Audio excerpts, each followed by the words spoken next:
तिवसा तालुक्यात ग्राम वरखेड येथे दिनांक 1 मार्च 2026 रोजी दादासाहेब बोके विद्यालय वरखेड येथे माजी विद्यार्थी व माजी कर्मचारी मेळाव्याचे उत्साहपूर्ण आयोजन करण्यात आले।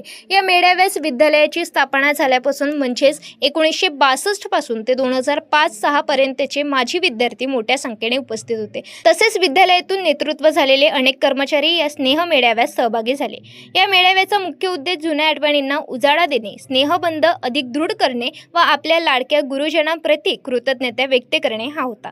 यासोबतच विद्यालयाच्या विकासासाठी माजी विद्यार्थी व कर्मचारी काय योगदान देऊ शकतात यावरही सकारात्मक व मार्गदर्शन चर्चा झाली होती। कार्यक्रमाची सुरुवात प्रतिमा पूजन व पुष्पहार अर्पण करून तसेच भाऊसाहेबांचे गौरवगीत गाऊन करण्यात आली। माजी विद्यार्थी व कर्मचारी यांचे प्रवेशद्वारावर कुमकुम तिलक लावून व गुलाब पुष्प देऊन स्वागत करण्यात आले। त्यानंतर उपस्थित मान्यवर माजी कर्मचारी व माजी विद्यार्थी यांनी मनोगत व्यक्त करत शालेय आठवणींना उजाळा दिला व विद्यालयासोबत कृतज्ञता व्यक्त केली। या कार्यक्रमाच्या अध्यक्षस्थानी विद्यालयाचे माजी मुख्याध्यापक माननीय इंगोले सर होते। कार्यक्रमाचे सूत्रसंचालन विद्यालयाचे मराठी विषय शिक्षक अभिनव गुडसुंदरी यांनी केले, तर प्रास्ताविक विद्यालयाच्या मुख्याध्यापिका सौ मंगला अतुलराव देशमुख यांनी केले। कार्यक्रमासाठी शिक्षक विद्याधर मदने, राजश्री ठाकरे, राजमाता देशमुख, शुभांगी कांबळे, स्वप्नील सरडे, कमलेश पत्के, सतीश बेलमारे आदीचे सहकार्य लाभले। कार्यक्रमानंतर सर्वांनी सहभोजनाचा आस्वाद घेतला। तिवसा तालुका प्रतिनिधी नंदकिशोर मते।